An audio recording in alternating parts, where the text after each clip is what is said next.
Yung kinakasama ko pa kasi, tuloy matagal na po siyang nagkakaroon ng third party sa pamangkin ko. 3 years na po.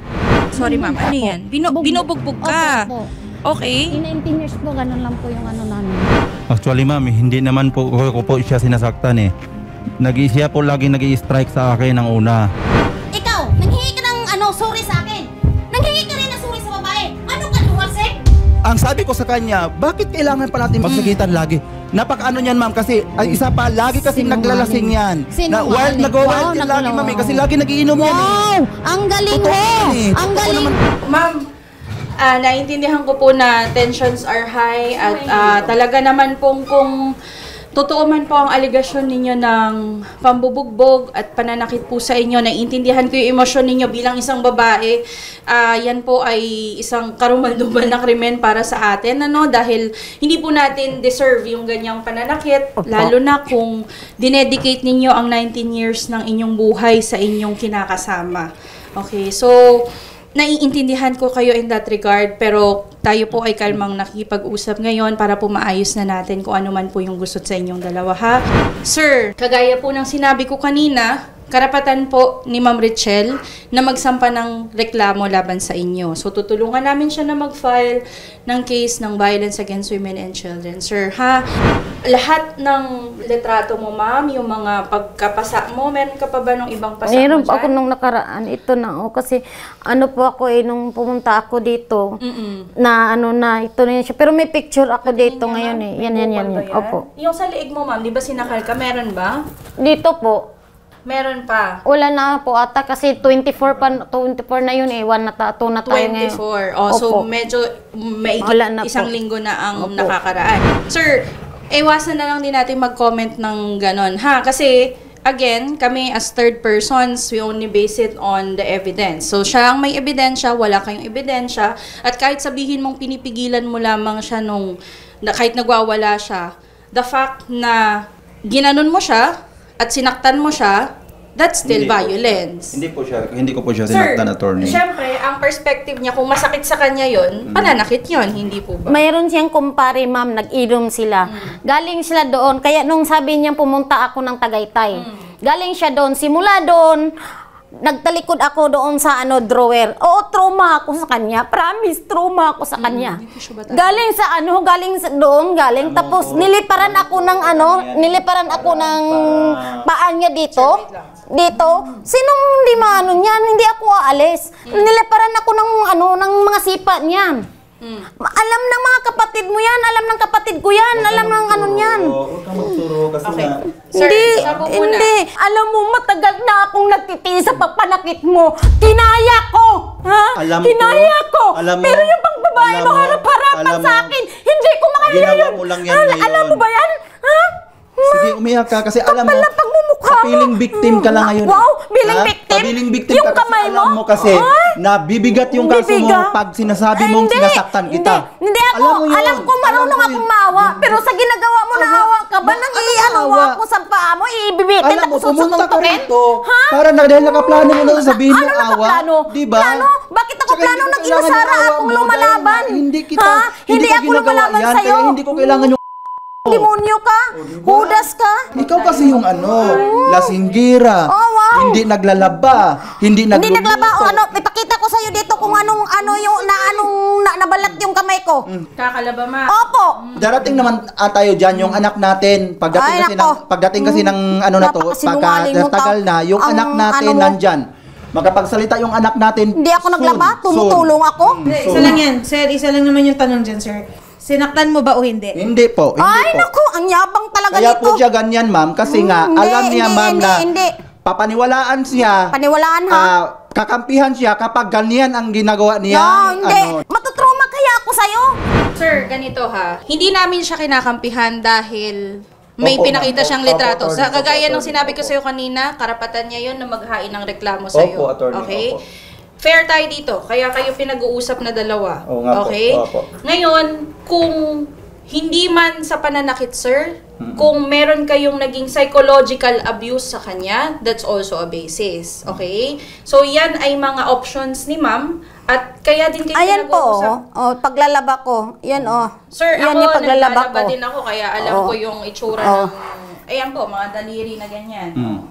Yan po ay actually mahapdi. Huwag mo sabihin, ikaw lang lahat. Hindi ka, huwag kang ganyan. 19 years. Ay, Sa nako. 19 years, sa totoo Sinungaling ka. lang. Alam mo. Alam kong magaling ka manalita. Alam kong sanay ka sa Diyos papanalita. ko. Sa Diyos totoo ko. lang magaling ka sa pananalita Hindi to salita. Kahit yung anak natin, hindi lang to salita sa akin. Sa totoo lang. Ikaw mismo, alam mo sa sarili mo. Kahit yung anak natin, makapagsalita yun. Kung ano yung ginagawa ko. Pareho tayo may trabaho. Kasi ikaw nga, nang nag-aasikaso sa shop, ako nagtatrabaho. Pareho tayo may trabaho. Isang araw lang off ko. Ikaw hawak mo yung oras mo. Pero ako, pag off ko, Sigurado kang hindi talaga ako naglalaba? sinasabihan na kita, di ba, na nang May, maglalaba naman ka naman ng araw-araw kahit 2 piraso o 3 para pagdating ng hindi ako matatambakan. Dahilan mo lang yan dahil alam ko. Saglit lang.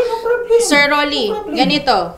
I'm sure sa 19 years ninyo na pagsasama, mahabang panahon po iyan at meron po kayong mga instances na alam ko na alam nyo na natulungan naman niya kayo. Hindi ba pwedeng magkaayos kayo just for the sake of your child? Hindi na po Dali. Not necessarily na magkabalikan kayo, ma'am. Ha, ang ibig ko lang pong sabihin ay hindi na po umabot halimbawa sa pagkakasuhan laban sa mga kalupaan na yan. Ako, attorney, At kung maging ano boss yung ka. attorney, okay lang sa akin kasi nga, wala naman po akong ginagawa. At saka yung sa kalupaan po, attorney, gusto ko po, sabi ko nga, kahit ako wala, basta Hindi sa pwede yun, sa makasarili anak ko. yan, hindi Basta pwede. sa anak ko. Hindi po ako papayag kasi ngayong na yon, nabili ko yon sa nung hindi pa siya humawak ng shop kasi nagaganyan naman siya yung ugali niya pagkadating sa pira nung humawak siya ng shop. So nang kumikita na siya. Pero may ambag pa rin siya noon, aaminin ko may ambag pa rin siya kasi magkasama po kami. Pero kung ganun po, tapos may punta lang sa ibibenta niya para lang makuha yung share, hindi po ako papayag. Papayag po ako kahit on the spot now na pipirmahan ko sa anak ko, no problem. Okay. Huwag po muna tayong pumunta doon sa portion ng anak. Kasi ang mga kalupaan at mga properties niyo, sir, ay nakapangalan naman sa inyong dalawa. Okay? Yang pong usapin sa anak, ibang usapin po yan. Maari ninyong i-transfer, pero later on pa po. Ang pinag-uusapan po ngayon ay ang paghahati niyo po ng kalupaan ninyo. Okay? Ngayon, pagdating sa suporta sa anak ninyo, kasi di ba ang wino-worry mo, sir, baka mawalan ng portion ang anak ninyo. Hindi lang naman po ikaw ang may responsibilidad sa pagbibigay ng suporta sa inyong anak. Pati din naman po si ma'am. So kung meron po, for example, kayo sir, nagbibigay kayo ng 10,000 kada buwan sa anak ninyo para sa gastusin sa bahay, siya din po pwede nyo rin siyang i-require na ganun. Even po sa kalupaan, sir. Ngayon, kung ano man yung pera ma'am na hindi mo dapat nagalaw at walang consent niya dahil kapag po joint ang properties, kailangan may consent ng kinakasama. Okay? So, kung kayo po ay, halimbawa, sa accounting ninyo na pag-alaman na meron talagang hindi nyo dapat nagalaw. At yan, sir, ay hindi ko sinasabing meron talaga, ha? Opo, attorney. Depende yan sa magiging accounting. Opo, kaya ko papatunayan kasi akin po yung pangalan ng bank. So, kasi kaya nga gusto kaya ko mong papatunayan. Kaya nga natin kukunin din ang panig niya, sir, ha? Para paatas tayo dito. Yun, maaari mong ibawas sa kung ano man yung kailangan mo din na matanggap galing sa portion ng pera mo sa kanya. Okay, ganun ang mangyayari. Sir ha, mangyayari dyan parang offset. Kagaya nung sinasabi ni ma'am kanina, kung ang gusto niya ay property dito sa Manila at property sa Pagadian sa'yo, pwede yun. Posible niya namang gawin yun kasi depende sa usapan ninyo yan eh. Ha? So, yung mga ganong depende na po sa pag-uusap ninyong dalawa. Pero yung sabihin mo sir na pabayaran mo agad, medyo mahirap po yun, sir.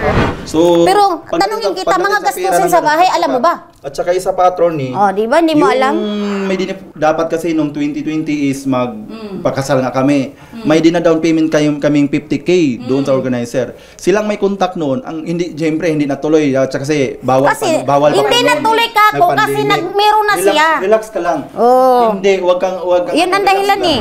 Pakasal dapat kami June 28. nagloko siya nung anniversary nila noong July 22. Saan ang nauna, June o July? Sabihin mo kasi nga, pagpakasal natin doon. Pagpakasal tayo ng June 28. Kaya nga, sabi mo kasi. Ay, nako. Sunod kayo, ba't hindi natuloy yung kasal? Dahil sa, Ma'am. hindi po, dahil po sa pambabae niya. Ay, Paano nako, ang ay, babae? nako. Makinig Ay, ka. nako. Paano nga ng babae? Sinungaling Sabi ka. mo ng babae ako, July. Saan yung naulay? June, July. Kasi kayo nauna Diba? dito. Relax Diba? ka. June na tayo dapat mapagkasal. Relax ka lang. Ang kasi. galing mo Makinig talaga ka. magpaikot-ikot Hindi, eh. sabi ko nga, hindi kita pinapaikot. Sus. Inano ko lang yung Alam tama. ko na ang kakaanuhan mo. Diyos ko.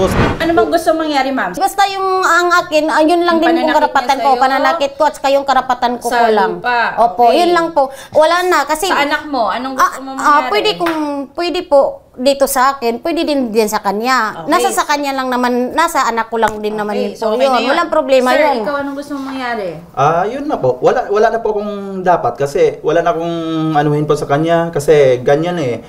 Matagal na po kasi ako na sa kanya nag-o-open na kung ano yung pagkukulang niya kahit yung sa bahay na. So pero wala pa rin Nandun na tayo, po oo. eh. So wala na So, po. Okay na sa'yo kahit di niya bayaran kung ano man yung nawawala. I-account niya I-account niya yung mga sa business. yung pera na ginagastos niya na hindi walang pahintulot sa akin po. Oo. Yun. Tapos yung sa mga property namin, sige. Hatiin na lang. Okay, go. Okay. So, okay ka Pero dun, po, ma'am. hindi po ako papayag, attorney, na kung ibibenta kasi hatiin namin, di ba? Bakit? Paano Mag-ano yan? ako sa Ano? kasulatan ng ano. No. Karapatan din po niya No, hindi nais pwede. niyang ibenta yung portion niya. Okay. Sige, pero ano po, sige po, paanuhin na lang siya, attorney, kasi nga, kung ganyan na ibibinta niya, aanuhin ko, dahil nabili ko yon na wala siyang trabaho, nasa bahay ng ano lang siya. So, ang anuhin ko galing. yun siya. Galing. Makasarili. Ang plano ko talaga, ma'am, kung para matapos na talaga kung papayag siya, sa anak ko na lang lahat. No, hindi ako papayag. Alam ko ugali nito. Anong purpose mo? Di, magpirmahan Hindi, na alam tayo ko, galing ko. Ayaw ko. I-document na natin. Hindi. Sir, kagaya Hindi. ko lang sinabi ko kanina. Ano pa bang anuhin yung natin? properties po, Ugnayan. pagmamayari niyong dalawa. Oh. So, kung nais po niyang ibenta, nasa sa kanya po iyon.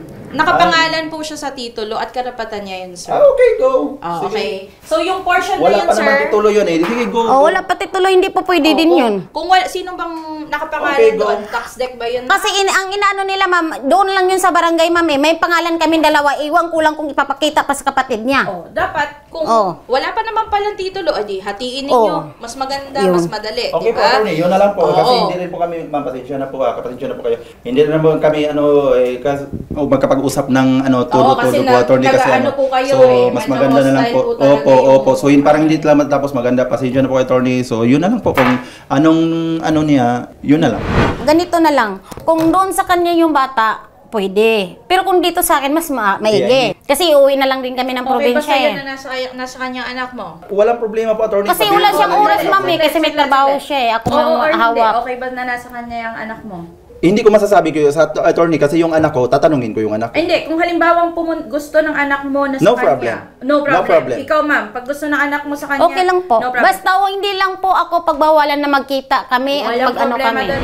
Next, sa lupa, na pagdesisyonan nyo na, sir, kagaya ng sinabi ko, karapatan ninyo. Kung gusto mo ring ibenta, wala namang Hindi problema po, doon. wala po akong Kung gusto nyo ano ibenta yung portion nyo, wala ring problema doon. So, sa'yo, ma'am, gusto mo lang makuha mo yung portion mo. Opo. Physical ba yan o gusto mo pera? Depende lang po kung ano pong ano. Kasi ma'am, sa side po nila yung sa Cebu eh. Oh, hindi naman din wala naman din akong contact din doon na ano. Tapos yung doon ano yung po, sa bahay attorney? din namin, ma'am, doon sa kanila din nung bago naming ano, sa side din nila yun, ma'am eh.